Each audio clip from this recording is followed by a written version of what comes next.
Good morning and welcome to Deere Company fourth quarter earnings conference call. Your lines have been placed on listen only until the question and answer session of today's conference. I would now like to turn the call to Mr. Josh Jepsen, Director of Investor Relations. Thank you. You may begin.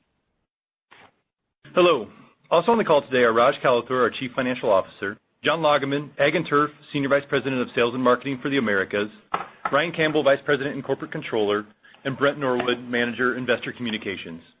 Today we'll take a closer look at Deere's fourth quarter earnings, then spend some time talking about our markets and our current outlook for fiscal 2019. After that, we'll respond to your questions. Please note that slides are available to complement the call this morning. They can be accessed at our website at www.johndeere.com/earnings. First, a reminder, this call is being broadcast live on the internet and recorded for future transmission and use by Deere Company. Any other use, recording, or transmission of any portion of this copyrighted broadcast without the express written consent of Deere is strictly prohibited. Participants in the call, including the Q&A session, agree that their likeness and remarks in all media may be stored and used as part of the earnings call. This call includes forward-looking statements concerning the company's plans and projections for the future that are subject to important risks and uncertainties. Additional information concerning factors that could cause actual results to differ materially is contained in the company's most recent Form 8-K and periodic reports filed with the Securities and Exchange Commission. This call may include financial measures that are not in conformance with accounting principles generally accepted in the United States of America, GAAP. Additional information concerning these metrics, including reconciliations to comparable GAAP measures, is included in the release and posted on our website at www.johndeere.com/earnings under Quarterly Earnings and Events. Brent? John Deere had another solid quarter, with contributions from both our equipment operations and financial services group. The strong performance has enabled significant investment in new products, services, and technologies, as well as a return of $1.8 billion to shareholders through both dividends and share buybacks. In agricultural markets, replacement demand continues to drive sales activity for our early order programs, while construction equipment sales benefited from increased construction investment and a healthy order book. Now, let's take a closer look at our year-end results for 2018, beginning on slide 3. For the full year, net sales and revenues were up 26% to $37.358 billion, while net sales for equipment operations were up 29% to $33.351 billion. Net income attributable to Deere Company was $2.368 billion, or $7.24 per diluted share. The results for the year included an unfavorable net adjustment to provisional income taxes of $704 million. Excluding this item, adjusted net income was $3.073 billion. Slide 4 shows the results for the fourth quarter. Net sales and revenues were up 17% to $9.4 billion. Net income attributable to Deere Company was $785 million, or $2.42 per diluted share. The results for the quarter included a favorable net adjustment to provisional income taxes of $37 million. Excluding this item, adjusted net income was $748 million. On slide 5, total worldwide equipment operations net sales were up 18% to $8.3 billion. Price realization in the quarter was positive by 2 points. Currency translation was negative by 3 points. The impact of Wirtgen was 11 points. Turning to a review of our individual businesses, starting with agriculture and turf on slide 6. Net sales were up 3% in the quarter-over-quarter comparison, primarily driven by higher shipment volumes and price realization, partially offset by the negative impact of currency. Operating profit was $567 million, down 5% from the same quarter last year, as the benefit of increased volumes and price realization were balanced by higher production costs, currency headwinds, and an increased R&D expense. Operating margins for the quarter were 10.1%. Before we review the industry sales outlook, let's look at some fundamentals affecting the ag business. Slide 7 outlines a U.S. principal crop cash receipts, an important indicator for equipment demand. 2019 principal crop cash receipts are estimated to be about $120 billion, roughly flat with 2018. Record yields and higher prices for corn are forecasted to offset softness in soybean prices. Additionally, improved prices for cotton and wheat continue to be supportive of crop cash receipts as well. It's also important to note that the receipts include about $4 billion, representing the first tranche in the USDA aid distributed to farmers. To date, just under $1 billion has already been paid out in 2018. On slide 8, corn's stocks-to-use ratio is expected to decline in response to increasing global demand and drought conditions experienced during the first crop in Argentina, which lowered the country's corn production by roughly 25%. Wheat stocks-to-use ratio is projected to decline in 2018 in response to intensifying drought conditions in Europe, Australia, and the Black Sea region. As a result, U.S. farmers are seeing increasing export demand for the year. Conversely, soybean stocks-to-use ratio is forecast to build in response to higher than expected yields in the U.S. and the ongoing trade dispute between the U.S. and China. Over the last 6 months, there has been much uncertainty as to how China would source soybeans and where displaced U.S. exports would go. While trade flow patterns are still in process of rerouting, it is possible that we could see Brazil, Argentina, and Paraguay shift the majority of their exports to China, in addition to a drawdown of Chinese stocks and use of protein substitutions. In that scenario, U.S. soybean exports would likely increase to the former trading partners of South America and result in some building of stocks in 2018. We expect farmer sentiment continue to be fluid as trade flow patterns continue to adjust. At this point, I'd like to welcome to the call John Lageman, the Ag and Turf Senior Vice President of Sales and Marketing for the Americas. He will provide comments on the current environment for ag in North and South America, as well as the 2019 industry outlook for the Ag and Turf division. John? So thanks, Brent. Moving on to slide 9, let's focus on the current backdrop for North American large ag, including farmer sentiment, replacement demand, and the status of our 2019 early order programs. Over the past several months, I've traveled extensively, meeting with both dealers and farmers, and I've had a chance to discuss general business conditions and their outlook for next year. In the U.S., overall, both farmer and dealer sentiment remains cautiously optimistic. While there is uncertainty in the soybean market, there is optimism around improved fundamentals that Brent just referenced in the corn, wheat, and cotton markets. In addition, we're seeing notable excitement from dealers and customers in our core Midwest markets concerning the 2018 crop, where there are record yields in both corn and soybeans. Dealers believe this crop will positively influence equipment demand for 2019.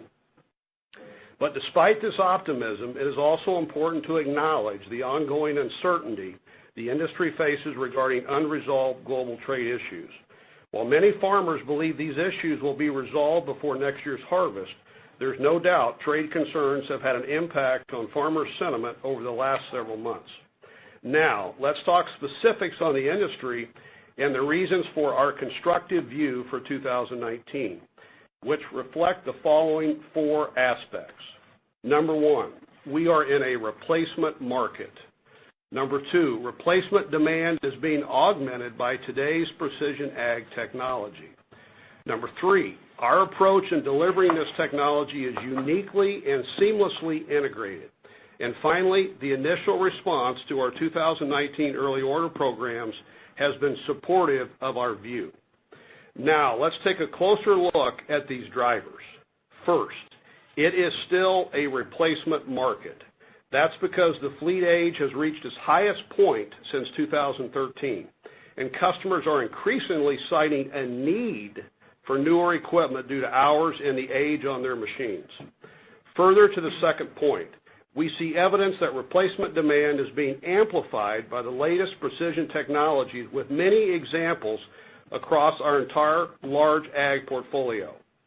And through the course of my conversations with customers the last few months, it is clear these advanced technologies are driving operational efficiencies and the tangible economic values. Also evident in the growth of our advanced technologies is the critical role being provided by Deere's proprietary and foundational precision technologies, such as guidance, telematics, onboard computing, and our digital operations center, all of which represent up to 20 years of investment. These foundational elements serve as key enablers for our latest advanced technologies, and the combination creates the most differentiated and integrated solution in the marketplace. Deere's advantage in this area is further enhanced by the unmatched capabilities of our dealer organization delivering these solutions. Let's start with product support, which is fundamental to our strategy because it ensures our customers get the most performance and uptime from their equipment. Perhaps the best example is a feature we call John Deere Connected Support, which allows us to remotely help customers monitor their equipment through integrated telematics. We deployed this strategy 2 years ago, and it is now included in the base package for all of our self-propelled large ag equipment. Through John Deere Connected Support, we deploy expert alerts, which route predictive maintenance alerts through Deere systems to the local dealer. This allows dealers to proactively contact customers before a predicted failure occurs and expedite the repair. This is just one example, but in general, our dealers are centralizing their service capabilities so they can take full advantage of the technology we bring to the equipment in order to prevent downtime and maximize our customers' equipment investments. Overall, our dealers also play a critical role in the adoption of precision ag by our customers. Many of our large ag dealers now employ certified agronomists and are beginning to mainstream precision ag expertise across their dealerships with the intent of helping customers plan and execute their agronomic decisions. Importantly, our dealers are making significant investments in both product support and precision ag capabilities. Deere's dealer advantage in this area distinguishes our channel in the industry. Furthermore, we firmly believe a successful precision ag strategy requires a substantial investment from both the OEM and the channel, as well as significant collaboration between these two parties. And we are committed to doing just that. I came across an example of why this is so important just last month when visiting with a very large Midwestern farmer who is, in fact, in the process of converting from a multicolored fleet to all green. He cited the economic advantages of utilizing an all-green fleet across his entire production system, from planting, spraying, and harvesting, all leveraging the same integrated technology and seamless data platform. And equally as important for this customer was the local dealer's ability to supply and support the advanced technologies of this entire fleet. This example also highlights how our strong dealer network has been critical in facilitating replacement demand seen in 2018 and continuing into 2019 with the latest results of our early order programs, which I will speak to now. In September, the final phase of the planter and sprayer early order program concluded, with orders up mid-single digits over 2018. In addition to higher volume year over year, the program included a healthy price increase and resulted in materially higher take rates for advanced precision features like Exact Apply on sprayers and Exact Emerge planters, which were up significantly from last year. Moving to our combine early order program, results through phase 2 are mixed, with volume ending up in the U.S. but down in Canada, largely due to a delayed harvest and some other weather-related issues. Importantly, adoption rates for premium features like Active Yield and Combine Advisor were both higher than last year. Overall, replacement demand continues to drive order activity, and we are pleased with the initial response to our early order programs. Furthermore, the 2019 large tractor order book is building and currently running into the second quarter. Customer demand to date supports our expectations of a continued gradual recovery for large ag equipment in North America, which is still closer to trough volumes than mid-cycle. Key to this gradual recovery is either the continuation of trade flow readjustments, which we've seen already some progress in, or a trade resolution between the U.S. and China. Turning to slide 10, I'd like to elaborate on Deere's journey in Brazil and provide insights into the current environment. Deere began its Brazilian operation in 1979, with a 20% acquisition of SLC and the production of combines only.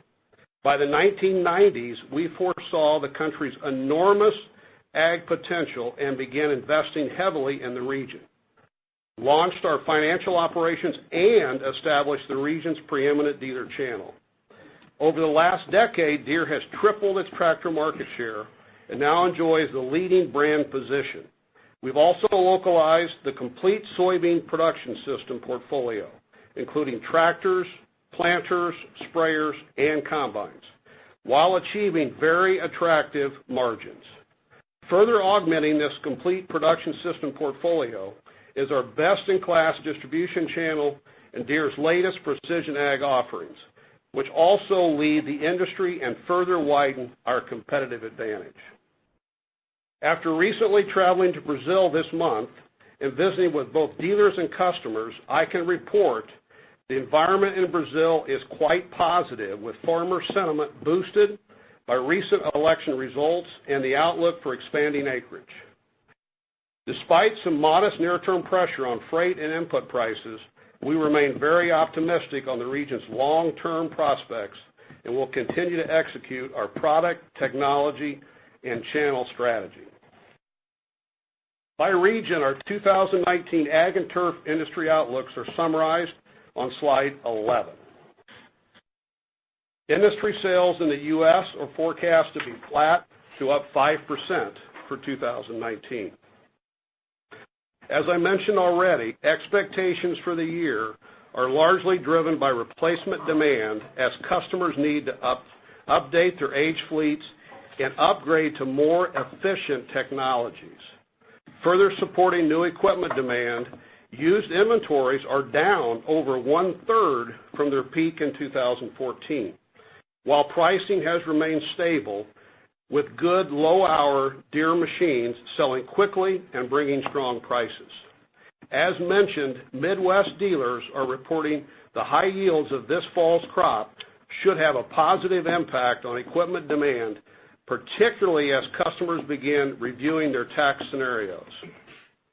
For our small ag segment, compact tractors show a strong order book for 2019, driven by a healthy economy and GDP growth. This is helping to offset softness for our livestock and dairy customers, although the order bank for utility tractors and round balers has been very solid. Moving on to the EU 28. The industry outlook is forecast to be flat in 2019, where strength in the UK and France is offsetting weather-related challenges in northern Germany and Scandinavia. In South America, industry sales of tractors and combines are projected to be flat to up 5% for the year. This is primarily driven by solid industry fundamentals in Brazil, which is benefiting from a positive reaction to the political election, commodity price premiums, and expanding acreage opportunities. However, growth in Argentina is likely to remain challenged in the near term as the country battles high inflation and political uncertainty. Shifting to Asia, industry sales are expected to be flat to down slightly as key growth markets begin to cool. Lastly, industry retail sales of turf and utility equipment in the U.S. and Canada are projected to be flat to up 5% in 2019, based on the general economic factors mentioned earlier. Putting all of this together on slide 12, fiscal year 2019 Deere sales of worldwide ag and turf equipment are now forecast to be up approximately 3%, which includes a negative currency impact of about 2 points. Furthermore, we anticipate sales in 2019 to mirror a similar quarterly seasonality as we saw in 2018. The Ag and Turf's division operating margin is forecast to be up approximately 12.5%. I'll now turn it back over to Brent. Now, let's focus on construction and forestry on slide 13.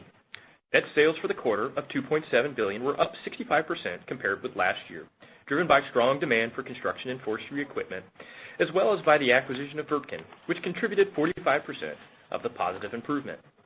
Fourth quarter operating profit was $295 million, largely benefiting from the Wirtgen acquisition higher shipment volumes, and net price realization, partially offset by higher production costs.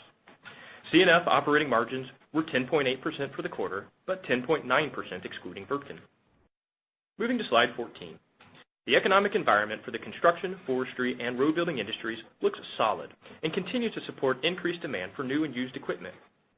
For 2019, U.S. GDP and total construction investment are forecast to grow, while housing starts and oil activity remain at supportive levels for equipment demand. Importantly, our U.S. customer base remains quite optimistic on next year's prospects, citing backlogs extending through much of the year. Lastly, global transportation investment this year is forecast to grow about 5%, driving increased demand for road construction equipment, such as milling machines, rollers, and asphalt pavers, which are all important product lines for Wirtgen. These positive economic indicators are reflected in a strong order book, which is now extending about 6 months into 2019. Moving to the C&F outlook on slide 15. Deere's construction and forestry sales are now forecast to be up about 15% in 2019 as a result of stronger demand for equipment, as well as an additional 2 months of ownership of Wirtgen. The net sales forecast includes about $3.8 billion attributable to Wirtgen. The forecast for global forestry markets is up about 10% as a result of improvement in sales in the U.S. and Canada and strong demand for cut-to-length products in Europe and Russia. C&F's full-year operating margin is projected to be about 12%. Excluding Wirtgen, C&F projects operating margins to be about 11.5%. With regards to Wirtgen, integration continues to go as planned, and the business is enjoying healthy backlogs and performing to the high end of our expectations. Operating margins are now forecast to be about 14% for 2019. Let's move now to our financial services operations. Slide 16 shows the provision for credit losses as a percentage of the average owned portfolio. The financial forecast for 2019, shown on the slide, contemplates a loss provision of about 17 basis points, 4 basis points higher than 2018. This would put loss provisions for the year below the 10-year average of 23 basis points and the 15-year average of 24 basis points. Moving to slide 17. Worldwide financial services net income attributable to Deere Company was $261 million in the fourth quarter. The results for the quarter included $109 million of net tax reform-related charges arising from the remeasurement of deferred tax assets and deemed earnings repatriation. Excluding tax reform-related items, adjusted net income in the fourth quarter was $153 million, up about 19% compared to the same quarter last year. For the full year in 2019, net income is forecast to be about $630 million. Slide 18 outlines receivables and inventories. For the company as a whole, receivables and inventories ended the year up $3.5 billion. In the C&F division, the majority of the increase is attributable to Wirtgen, as well as a higher order book and production schedule for 2019. For Ag, the increase is due to better inventory positioning with our supply base and continued demand for small Ag products, which require adequate inventory to sales ratio. Moving to slide 19. Cost of sales for the fourth quarter was 76% of net sales, and our 2019 guidance is about 75%, down 2 points from 2018. R&D was up about 18% in the fourth quarter and forecast to be up 6% in 2019, or 4% when excluding Wirtgen from the results. The increase in 2019 primarily relates to strategic investments in precision Ag, as well as next-generation new product development programs for large Ag product lines. SA&G expense for the equipment operations was up 8% in the quarter and 15% for the full year on a reported basis. The year-over-year increase is mostly attributable to the impact of acquisitions. Our full year 2019 SA&G forecast expense is up about 7%, or 4% excluding Wirtgen. Turning to slide 20. The equipment operation tax rate was 34% in the fourth quarter, which included an unfavorable adjustment of $72 million arising from tax reform. For 2019, Deere's full-year effective tax rate is projected to be between 25% and 27%. Slide 21 shows our equipment operations history of strong cash flow. Cash flow from the equipment operations is now forecast to be about $4.8 billion in 2019, up from $3.3 billion in 2018. Keep in mind that 2018 cash flow included about $1.4 billion in voluntary contributions to pension and OPEB. The company's financial outlook is on slide 22. Our full-year outlook now calls for net sales to be up about 7%. The guidance includes about 3 points of price realization and 2 points related to an additional 2 months of Wirtgen ownership. On the negative side, we expect currency to be about a 2-point headwind next year. With respect to cost inflation, we anticipate the price realization forecast in 2019 will offset both material cost and freight inflation experienced in 2018, as well as any additional increases forecasted in 2019. Finally, our full year 2019 GAAP net income forecast is now about $3.6 billion. I will now turn the call over to Raj Kalathur for closing comments. Raj? Before we respond to your questions, I'd like to share some thoughts on capital allocation, Deere's ongoing strategy, and the long-term tailwinds underpinning our business outlook. First, it's important to note that continued demand for both ag and construction equipment has resulted in excellent cash flow generation and allowed us to increase the capital return to shareholders. In 2018, the company returned almost $1.8 billion through an increased dividend and the repurchase of approximately $950 million in stock. In 2019, we are forecasting a strong $4.8 billion in cash flow from operations. These measures reflect our optimism on the future prospects for the end markets we serve. With regard to our dividend, we aim to maintain a payout ratio that targets 25 to 35% of mid-cycle earnings and can be sustained through the cycle. Based on our performance in the previous cycle and the inclusion of Wirtgen, we will consider further dividend increases in fiscal year 2019. Second, in our recent review of the John Deere strategy, we revised our 2022 financial aspirations to reflect our higher expectations for the business. As a result, we raised our mid-cycle operating margin target from 12% to 15% and modified our operating asset turn aspiration to keep us focused on managing assets effectively. These goals reflect our continued drive to make further improvements and overcome headwinds such as currency or inflation. Also, the new goals incorporate Wirtgen's potential contribution and will keep us focused on its successful integration. Furthermore, Deere has a good track record of achieving high levels of performance, so we are confident the company will quickly drive towards these new aspirations. Importantly, incentive compensation is aligned to these higher goals, as you may have already noticed in our last proxy. Lastly, although global agricultural markets continue to face uncertainty over trade, the underlying fundamentals and tailwinds remain intact. It's important to keep in mind that global demand for grains continue to grow even as trade flows adjust to accommodate changes in government policy, and forecasts show demand outpacing supply for the 18/19 season. We are encouraged by the level of replacement demand driving sales at the present time and believe our business will continue to benefit from a gradual recovery in the North American large ag market and the rapid adoption of precision technologies. As a result, we look forward to delivering strong results in 2019 and beyond. Now we're ready to begin the Q&A portion of the call. The operator will instruct you on the polling procedure. In consideration of others and our hope to allow more of you to participate in the call, please limit yourself to one question. If you have additional questions, we ask that you rejoin the queue. Shirley? Thank you. If you would like to ask a question at this time, press star 1. To withdraw your question, you may press star 2. Again, just press star 1 to ask a question. And one moment, please, for our first question. Our first question comes from Tim Stein with Citigroup. You may ask your question. Great, thank you. Good morning, and first, thanks to John for the color. It was really helpful.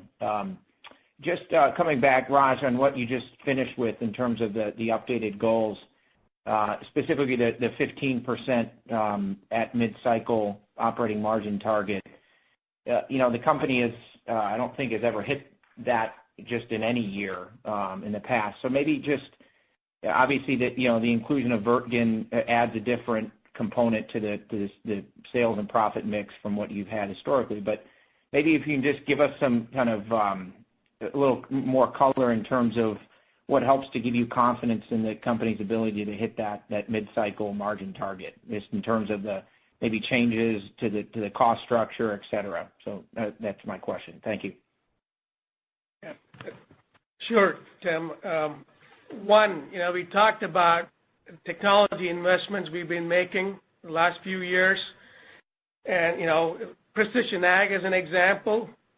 These types of technologies and the solutions and the products that come out of these have significant value to the customers, and such products should allow us to not only generate higher revenues, higher share, but also much higher margins given the kind of value this will generate for the customer. That's one.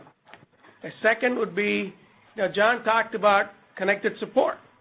These type of technologies that we are incorporating now will help us develop a much higher share of the aftermarket business going forward. Okay, you have to work with the channel, and you heard about the investments the channel's making and we are making to enable that. A third, you mentioned Wirtgen. I think the synergies from Wirtgen, both on the cost side and the sales side, and some of the growth prospects there, will also allow us to improve our margins. And four, the example would be, all the journey that we can do internally in terms of improving efficiency and effectiveness of our operations, just leveraging digitalization, for example. Okay, a small thought would be, in shared services and accounting, we use robotic process automation. There's so many places we intend to actually use such digitalization technologies to improve effectiveness and efficiency. And finally, the other example would be we'll continue to work on direct material cost reduction, indirect material cost reduction, and so on. That will also yield an additional opportunity for us to improve margins. So those are the types of things we are envisioning. There will be a lot more like that. So thank you. Thanks. Next question. Thank you. Our next question comes from Jamie Cook with Credit Suisse. You may ask your question. Hi, good morning. A couple questions. One, can you comment on the ag margins in the quarter? They were, I think, a little light relative to what you guys had guided, and also the margins for the full year for ag for 19 at 12.5%. I think the implied incrementals are, mid to high 20s, which is a little lighter than I think we were thinking. So if you could provide color on that. And then my follow-up question is just on the pricing front for 2019. I understand it's 3%, but can you help us get some better clarity on how we should think about ag versus construction? Thank you. Yeah, Jamie, when we look at the ag margins, and I think it's really a similar story, kind of what we saw in 2018 as well as the guide for 2019. FX was a significant headwind in the fourth quarter. We're seeing that carry through into 2019. So when you think about kind of the full year of 2018, about 12.1%, ex-FX, that's about 12.5%. So we saw some drag there. Similarly, as we look at 2019, FX is about a half-point drag on our ag margins. So that's been a pretty significant impact over where we were forecasting a quarter ago. I think as you think about 19, the other components, FX is the biggest piece. We do have the impact of R&D and SA&G. Really, R&D focused on some of the things that John and Raj have mentioned in terms of precision ag as well as next generation large ag products that we think, over the long term, help us achieve those ambition goals in terms of margins, as well as, growing share. So I think those are the major puts and takes. Embedded in that guide, as you noted, is the price realization that we've talked about. So we're 3% next year for the equipment operations in total. both divisions really participating. So we've talked a lot about pricing on large ag. John alluded to it. We've seen that on our early order programs and our order books that are available now. So we feel good about that and our ability to offset the material and freight cost inflation we've seen in 18 and 19. And on the construction side, we put through some discount reductions. So we took additional action there that went into effect in November to get price realization on the construction side of the business. And I think it's important to note there, we also expect that we're going to get price that offsets the material and cost inflation we're seeing on that side. So I think that's probably how we look at 19 overall from a margin and price perspective. So thank you. Okay. We'll go ahead and go to the next caller. Thank you. Our next question comes from Seth Weber with RBC Capital Markets. You may ask your question. Hey, good morning. For Raj, I guess maybe just going back to the capital allocation, your as you noted, cash from ops is going to be up, 50% or so this year. I mean, is the increase in buyback that you did in the fourth quarter, do you feel like that's a decent run rate for us to be thinking about going forward for through 2019? Thanks. Seth, I think we use the same cash use priorities that we have used in the past. And, first, as we maintain a mid-single A rating throughout the cycle. We have a strong balance sheet right now to support it. And second, as you know, we'll invest in growth, both organic and inorganic. You've seen us invest in very promising technologies like in precision ag. We've also invested in very selectively in adding to areas like crop care, the type of companies to either gain market position or, importantly, new capabilities. So you'll see us continue to do some of those. And, and then you also notice that we've increased dividend by 15% in May 2018 to 69 cents per quarter. We plan to keep the dividends at 25 to 35% of mid-cycle earnings. And as our mid-cycle earnings go up, we'll continue to consider increases. As mentioned earlier, we'll be considering further increases in fiscal 19. And finally, share repurchases, we'll definitely consider, if there's cash left, and you said $4.8 billion, and, that should leave a lot of cash. But we'll also be very opportunistic about it, with our purchases and time it appropriately in the cycle. And, we tend to, look at the long-term shareholders' benefit when we repurchase shares. Now, with $4.8 billion, the forecast for next year, and the current level of share prices, we think it'll be a very good value in terms of share repurchase consideration from a longer-term shareholder perspective. I think I'll limit it to that right now, Seth. Okay. It's just, obviously over the last 2 quarters, the cadence has picked up, fairly materially from where it had been. So, it seems like a natural progression. It seems like this may be kind of how you're thinking about the run rate going forward. Is that, that's all I'm asking. Yeah. I think it's a good statement you make. It's more. All right. Thanks, Seth. Okay. Next question, please. Thank you. Our next question comes from Ann Duignan with J.P. Morgan. You may ask your question. Hi, good morning. I guess my question is for John. I'm just curious, frankly, your outlook for cash receipts by commodity. What are you contemplating in terms of planted acres by major crop? And, same question I kind of asked CNH, with the North Dakota, South Dakota guys, you got 12 million acres of soybeans this year with no export program. Is it conceivable that they rotate completely out of beans next year and into other crops? I'm just curious what your thoughts are, John, and what you're hearing out there in the Midwest in terms of planted acres by major crop. Hey, Ann, this is Josh. I'll start, and then John will add on. I think as we think about the major crops, certainly a lot of eyes on what this forecast, this harvest, is going to look like. What happens in South America? I think by and large, as we think about the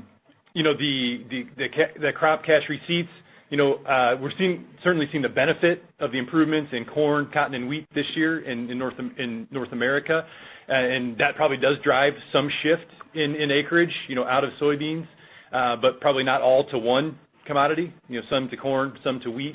And I think importantly, as you go to South America, at least what our expectations are now is, you see shift out of corn into cotton. So I think there's going to be a lot of puts and takes as we think about this globally and how farmers make their decisions and think about this from their specific economics as we start planning for next year. Yeah, and thanks for the question. This is John. I think it's highly dependent upon where it is. I think in those areas that can grow corn successfully and have grown corn successfully, you'll probably see somewhat of a shift to corn. But I think the point that Josh made about South America is important because in my conversations down there, the folks that plant second crop, which is a significant piece of the Brazilian ag business, they're leaning heavily towards cotton because of the current conditions, and that's going to, we think, provide a buffer on any increased corn here in the U.S. And we're seeing, early estimates, corn may be up 3 to 4 million acres in the U.S. So I'll limit my answer to that. Thank you. We'll go ahead and move on to the next question. Our next question comes from Andy Casey with Wells Fargo Securities. You may ask your question. Thanks. Good morning. I wanted to go back to Jamie's question a little bit. You've been dealing with elevated production costs in ag and turf during 2018. Do those dissipate in 2019, and then the higher R&D and SA&G that you're looking to incur in 2019, should we view that as partially precision ag market development that really should come back in terms of future payback? Yeah, thanks, Andy. I think you're right. There, a couple components of higher production costs in 2018. Certainly, material and freight, that we've seen as we look at 2018 versus 2019. We saw a bigger impact in 2018 than we were foreseeing in 2019. And then when you think about R&D and SA&G, you're exactly right. The large portion of the R&D is focused on precision ag as well as next generation large ag products. And then SA&G, there is a significant component there that is related to our customer and product support technologies and capabilities and really working seamlessly with our dealer to deliver those solutions. So that's a piece. You've also got, down smaller than that, some things like incentive comp, some marketing type of things like that. But those would be the biggest items. Okay. Thanks very much. Thanks. Next question. Our next question comes from Jerry Revich with Goldman Sachs. You may ask your question. Hi, good morning, and happy Thanksgiving, everyone. I'm wondering, can you expand on your comments on used inventories in the prepared remarks? So we're hearing about rising used inventories off of a low level for combines and for excavator product lines specifically. So can you just talk about what you're seeing in the channel and your comfort level on the construction equipment outlook, strong production growth next year within the context of inventories starting to rise off of a low base, but certainly starting to rise? Yeah, thanks, Jerry. I think when we starting maybe on used and on both sides of the business, I think large ag used, we're down a third from the peak of the market. I think importantly, we feel good about inventory levels, and we've seen prices stabilize, so I think that's been positive. On the construction side, we've also continued to see, used inventory come down because of the tightness in terms of supply. We've actually seen a number of our dealers, putting used into their rental fleets to leverage those machines they have to be able to drive that. So I don't think on the construction side we've seen, any product category, be particularly concerning or an issue there. John, on the used side, on the ag? I think you nailed it on the ag side. We're off a third, as you said. It's really the lowest point it's been over the last 4 years, and I think we're in a comfortable zone if you look at the inventory ratio. So I really have nothing else to add. And that includes combines, John? Correct. Okay. All right. Thank you. Thanks, Jerry. Next question, please. Thank you. And this question comes from David Raso with Evercore. You may ask your question. Thank you. Quick clarification first, though. The John Deere strategy, the bumping up the operating margins, was there any change to your view of mid-cycle revenues in that analysis? So, David, as we think through this, we look at 18 through 22, and these are forecasted numbers for the future. And as our business expands, you would expect, approximate 7-year average to expand as well in terms of sales. So our modeling of mid-cycle has not changed in this process. Okay, so you would expect 18 to 22 some growth in the mid-cycle. Oh, just if you even account for the Wirtgen bump up to the margin, you sort of just bumped up your implied EPS mid-cycle by almost $2. And just making sure I understand, was that maybe as you lower the revenue assumption, so the margin bump is less powerful? But to be clear, you're saying you didn't change your view of mid-cycle revenues.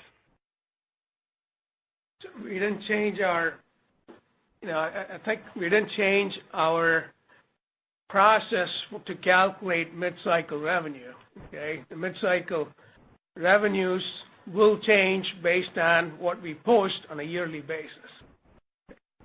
Now, I guess to be clear, did they go down, I guess, Raj? Because if you held them where they were, adding about 2 to 250 bips of core margin improvement, so again, exclude the Wirtgen benefit because it's a higher margin business, it does appear you bumped up your implied EPS mid-cycle by almost $2. I just want to make sure we understand that is the idea. Or, no, did you lower the revenue assumption while raising the margin so the benefit's not quite as much? I think David, this is kind of a, it might be an endless answer question. But, we're not going to talk about exactly, what the change in, EPS is on a year-by-year basis. But what we are not assuming any lower revenues in this process. Like we said, that's all I need to clarify. Precision Ag is going to bring, things like Precision Ag. They're going to bring new products, additional growth. Wirtgen brings additional growth. There are, technologies that we talked about brings more growth on the aftermarket side, like, the customer support pieces we talked about. So this looks at additional growth opportunities and thereby additional margin opportunities. All right, so I apologize. Thank you for that. So real quick, my question is on the guide for Ag and Turf for the year. You're saying organic sales up 5, but when you back out pricing, it's almost implying volumes are almost not up at all. And given your end market outlooks, and you obviously sure sounded confident in your ability to outgrow the market given all the technology benefits you have. Just trying to understand, why are we assuming volumes globally for your business barely up at all in this guidance? That's my only question. Thank you. Yeah, David, I think, as you look across the guidance on Ag, largely flat to up 5, and I think, as John's pointed out, there is uncertainty there, and I think just recognition it's early, and we, want to make sure that, we're not getting, ahead of ourselves there. But I think I wouldn't read too much into that on top of that.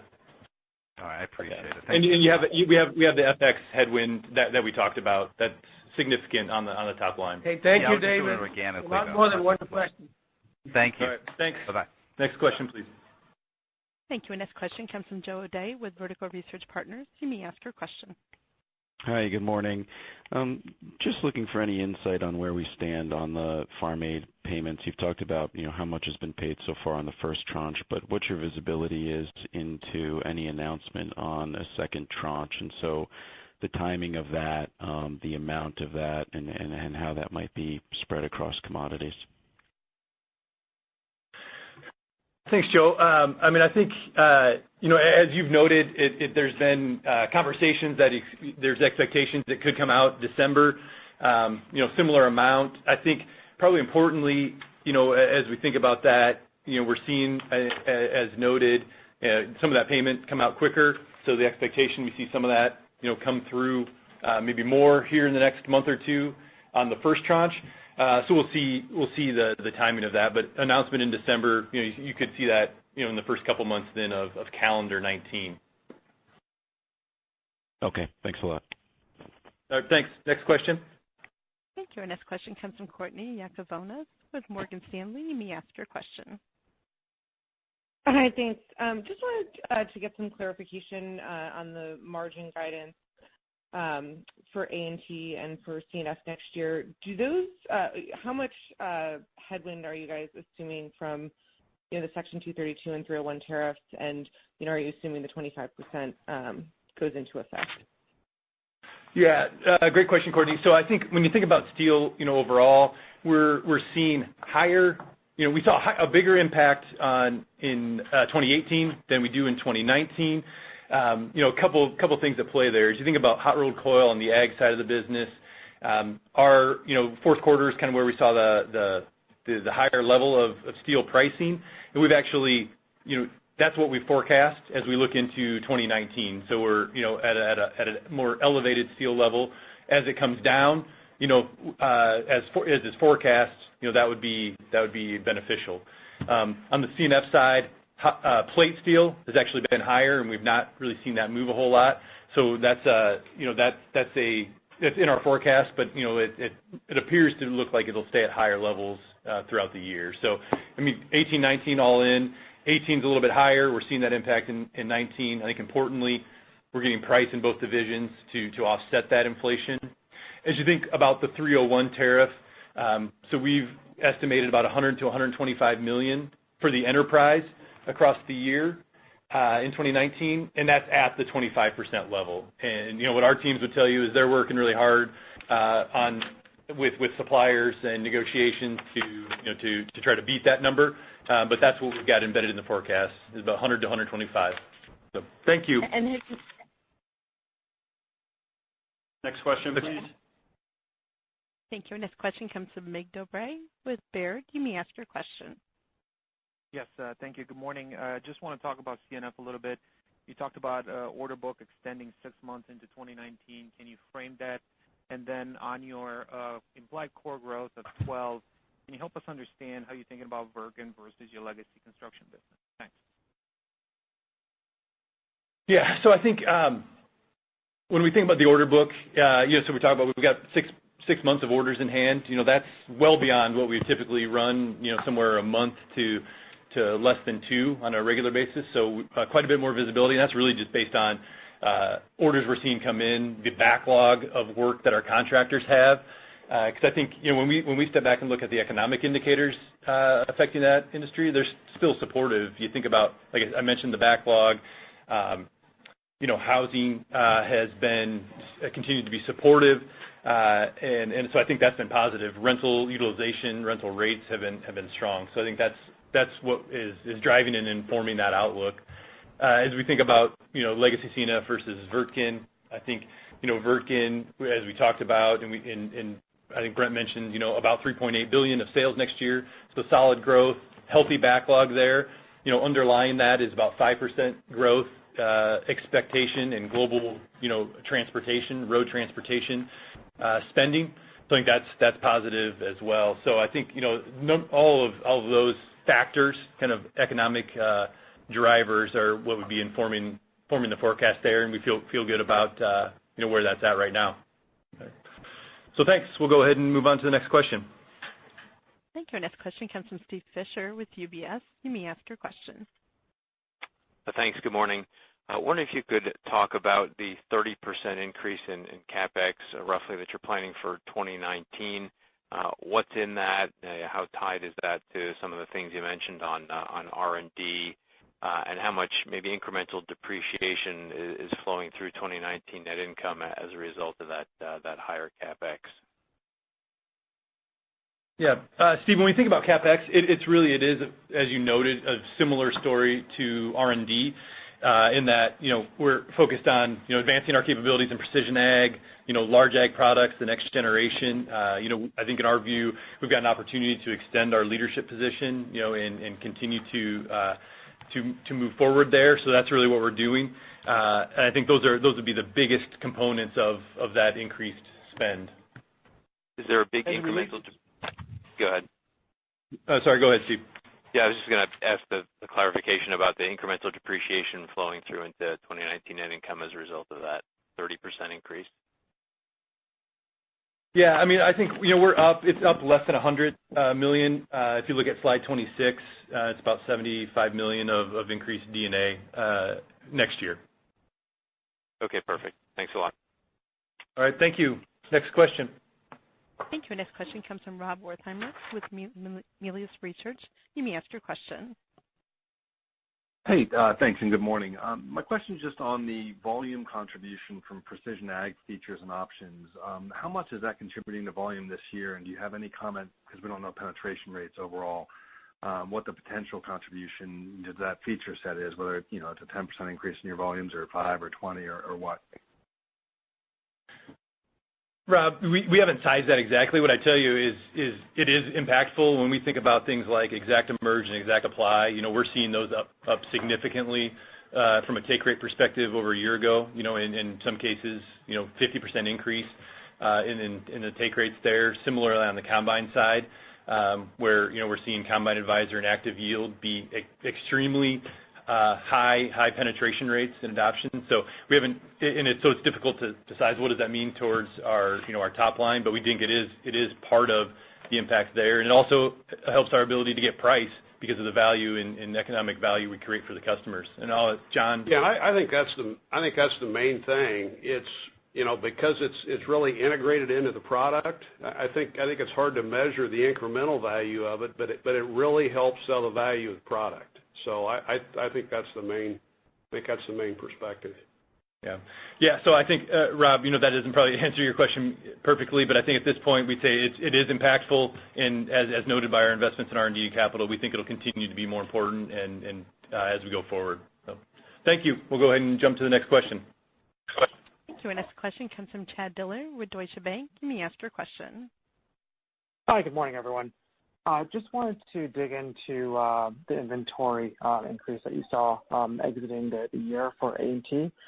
Just want to understand the mix between large and small ag, and then how are you thinking about Deere inventories exiting 2019? And then secondly, maybe you can just comment on how you're seeing the dealer channel evolve and how you're expecting that to exit the year. Yeah, thanks, Chad. When we think about the working capital and where we ended the year, up where we'd expected, earlier this year, I'd say it's really driven by a few things. Like one is kind of timing and weather. So later harvest has certainly impacted, some of the timing of when we would expect things to retail. So I think that's been a significant impact. You've also got small ag there where, we're building inventory. It's important in terms of the customer purchase patterns that we've got inventory to sales and availability throughout the year. So I think that's a piece. And then lastly, we're in a much better position with our supply base now than where we were a year ago. So, where last year, we did not have as much parts and component availability, and this year we're in a much better position that allows us to go into 2019, producing more effectively and efficiently as we move forward. But I'll ask John to add a comment. Yeah, I think I'd add two things, Josh. Number one, the small tractor and small ag is a strategic play for us because of the focus we're putting on that market. And I think on the large ag piece, it's really timing. And the reason I say that is because when you look at November retail sales, frankly, they're up significantly over 2018. So I think the late harvest made it more of a timing issue. So we're very encouraged by the early sales in November as we look at 2019. Yeah, Chad, and I think overall, to your comment of kind of where did we end with field inventory, I think that's where, if you look at 100 horsepower plus or combines, slightly higher inventory sales where we were a year ago. I think as John pointed out, we think some of that's just timing of when those retails are occurring. So thank you. We'll go ahead and take one more question. Thank you. Then our last question comes from Ross Gilardi with Bank of America Merrill Lynch. You may ask your question. Yeah, thanks guys for squeezing me in. So, the feedback from our dealer survey last week that the Deere's gathering $2,000 to $3,000 of annual subscription revenue from customers, if not more, on a cumulative basis from all of your various precision ag technologies. Last quarter, you talked about 130,000 connected ag machines. So if you just multiplied $3,000 of sub revenue times 130,000 machines, you'd get to nearly $400 million in revenue. And then if some of these things you seem to be charging activation fees. You've got other hardware revenue streams. is it unreasonable to think that Precision Ag is a $500 million revenue business for Deere today, if not larger, at substantially higher margins than the rest of the company? And where are you accounting for that subscription revenue base? Is it in your 300 basis points of pricing, or is it somewhere else? Thanks. Yeah, thanks, Ross. I think, I'd say big picture right now, we're not at the level where we want to break that out in terms of that business. And one, it's not easy to break out because of the integration. But we do think it's really important. I think as we go forward, we'll continue to dig into that and provide more color. But at this point, you do see that. You think about monetization in the base equipment, in premium features, and then in those subscriptions. So we think it's a significant opportunity to create value for customers, and we think as we do that, we're going to be able to participate in that value. So, where's the sub revenue, Josh? Is it buried inside of just your volumes, or is it in the pricing, or is it on top of the pricing, the 300 basis points of pricing that you're forecasting this year? Yeah, it's really a combination. There's components of the hardware that would be in base, and there's other things that would come through premium features. So it's a little bit of a mix. It's not as clean as just one simple line item. Okay, thanks. All right, thanks, Ross. All right, well, thanks, everyone. We appreciate your participation. I hope everyone has a happy Thanksgiving, and we'll be available today for callbacks. Take care. Thank you, and this does conclude today's conference. We thank you for your participation. At this time, you may disconnect your lines.